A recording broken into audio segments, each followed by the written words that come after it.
Welcome back to the channel HardReset.Info. In front of me is Google Pixel 10 Pro. In this video I'm going to answer the question if this device have gallery.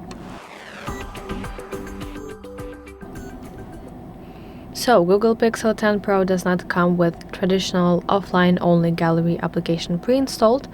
Instead, it uses Google Photos application as its default hub for all photos and videos. Here you have it. This application seamlessly blends the images stored locally on your device with those that are backup to your Google Cloud account. So that's it. Thank you so much for watching this video. If this was helpful, leave a like and subscribe to our channel for more content like this, and I will see you in the next one.